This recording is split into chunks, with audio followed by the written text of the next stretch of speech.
Hai dan Assalamualaikum, selamat datang ke channel saya. Video ini adalah dibuat sebagai bahan bantuan belajar pada waktu PDPR ini.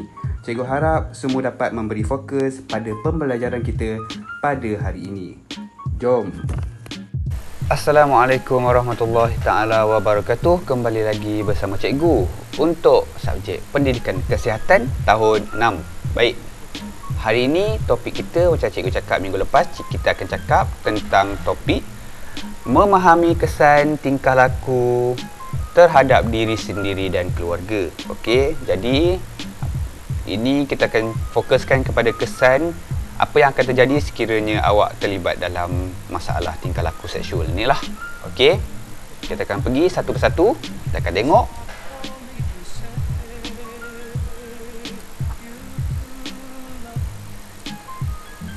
Baik, hari ini kita akan lihat kesan tingkah laku seksual kepada diri sendiri dan juga keluarga. Okey, awak kena ingat kalau awak terlibat dalam masalah tingkah laku seksual, awak bukan saja melibatkan diri awak sendiri saja, awak akan melibatkan juga keluarga awak.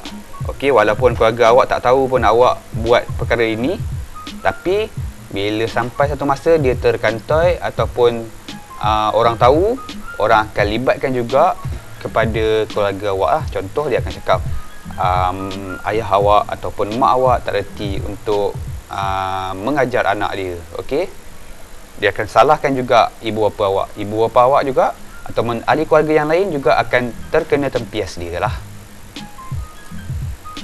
Baik,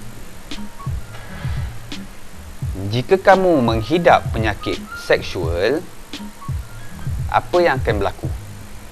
Okey, awak akan menyebabkan gangguan emosi. Awak akan rasa emosi awak terganggu.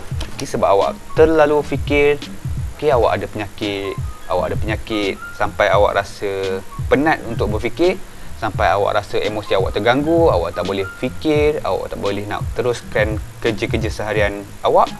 Okey, itu adalah gangguan emosi.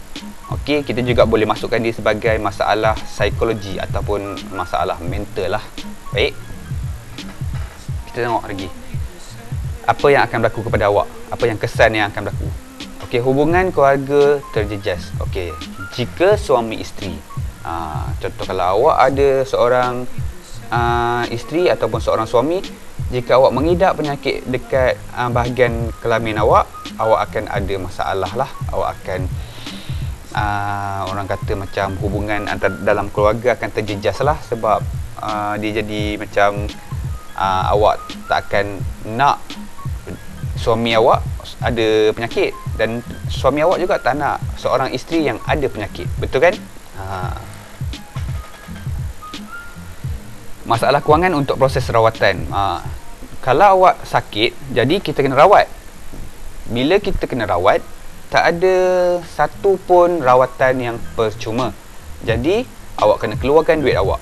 Kalau awak seorang yang kaya, mungkin masalah kewangan tu tak ada masalah. Tapi kalau awak orang yang biasa-biasa saja ataupun orang yang kurang ada duit, awak akan mengalami masalah lah. Okey, kalau contoh dalam gaji awak ada 1,000, lepas tu awak nak makan-makan bagi ahli keluarga awak makan, dah banyak lah. Okey, duit yang awak kena keluarkan. Lepas tu awak kena susun untuk duit proses rawatan lagi. Jadi mungkin akan ada masalah kewangan dekat situ kalau pengurusan kewangan awak tak betul. Seterusnya, bimbang untuk berkahwin. Kalau awak seorang yang belum berkahwin, bila awak ada penyakit seksual ni, okey, macam cikgu cakap tadi, sifilis lah, koronia lah, okey, awak akan jadi malu untuk berkahwin. Awak akan takut berkahwin sebab mungkin pasangan awak tak akan terima awak. Okey, itu adalah penting. Jadi ini adalah kesan sekiranya awak mengidap penyakit seksual lah. Okey, awak boleh fikir sendiri. Jadi cuba elakkan. Seterusnya, jika kamu hamil atau mengandung, samalah, hamil dengan mengandung ni adalah sama. Okey, apa yang akan terjadi kepada awak? Menyebabkan malu. Awak akan malu dengan jiran awak akan malu dengan ahli keluarga awak akan malu dengan kawan-kawan awak. Sebab apa? Sebab kalau awak mengandung sebelum awak menikah ataupun awak mengandung pada usia yang muda, maksudnya awak telah melakukan sesuatu yang salah Jadi semua orang akan fikirkan awak adalah seorang yang bersalah dan awak adalah seorang yang mungkin tak baik. Jadi secara tak langsung awak akan jadi malu lah. Awak malu untuk berhadapan dengan semua orang. Seterusnya, merosakkan nama keluarga. Betul. Okey, kalau awak dah melakukan sesuatu perkara yang buruk, secara tak langsung keluarga awak akan menerima tempiasnya lah.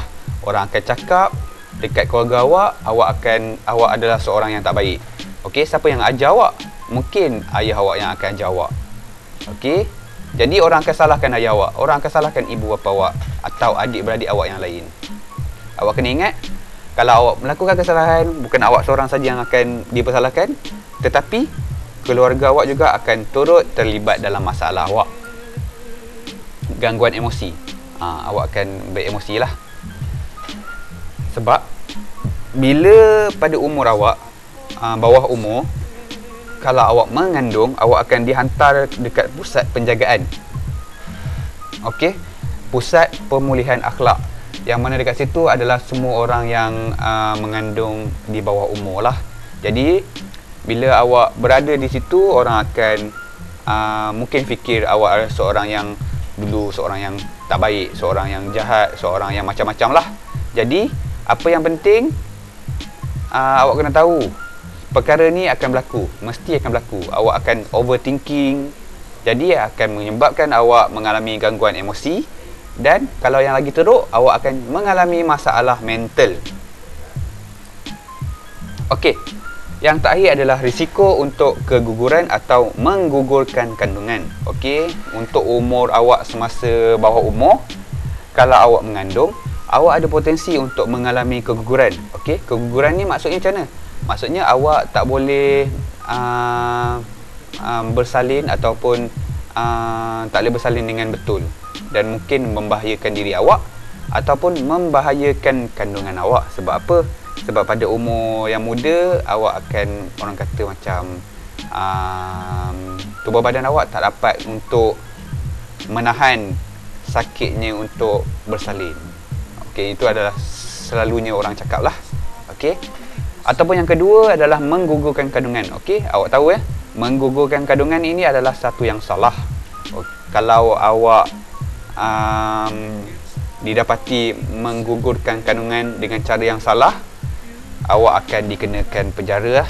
Okey, awak akan disabitkan kesalahan sebagai membunuh. Satu lagi ni, kalau bukan menggugurkan kandungan, adalah awak seperti masalah buang bayi. Okey, awak dah bersalin dengan cara yang betul, tapi awak tak nak anak tu, awak buang. Okey, itu juga adalah salah daripada segi undang-undang.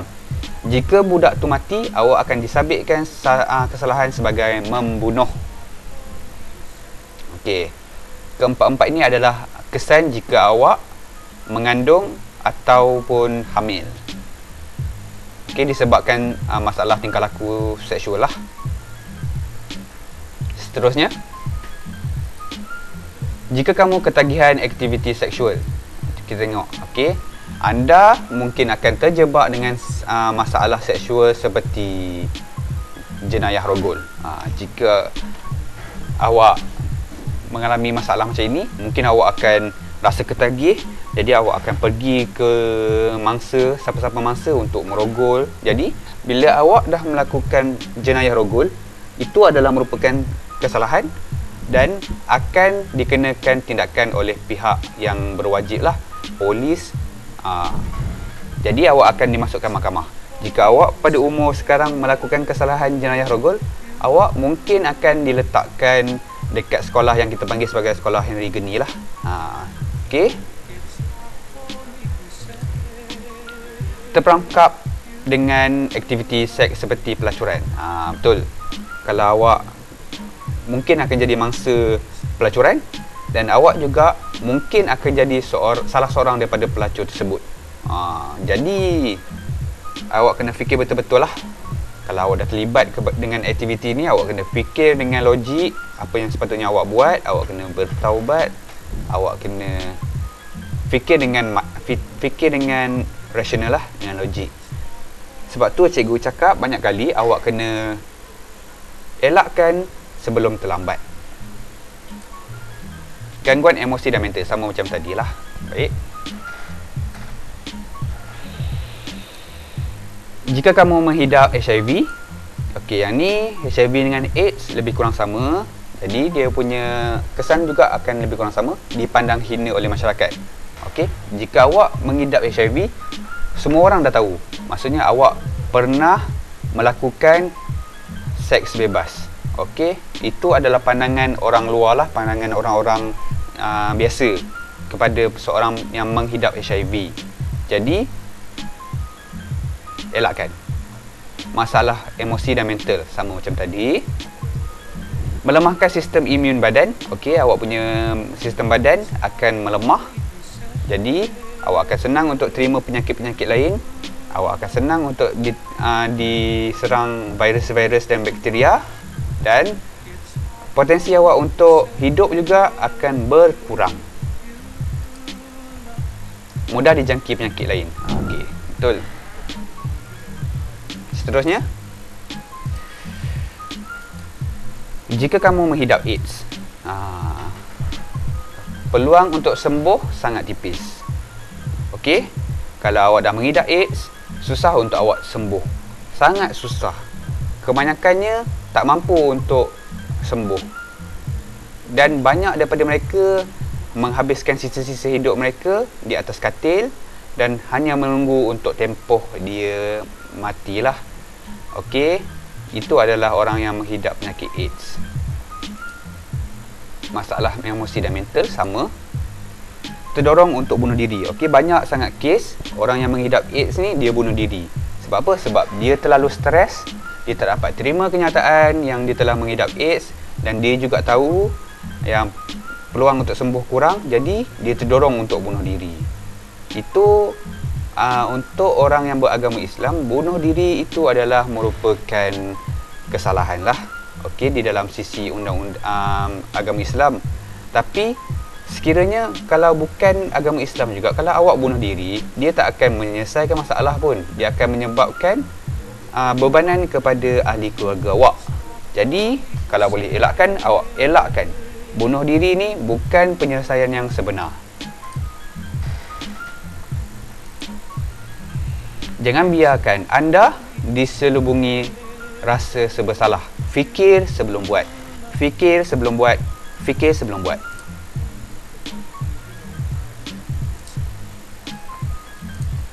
Okey, itu saja untuk kelas kita pada hari ini. Kita jumpa lagi untuk kelas yang seterusnya. Sekian, terima kasih.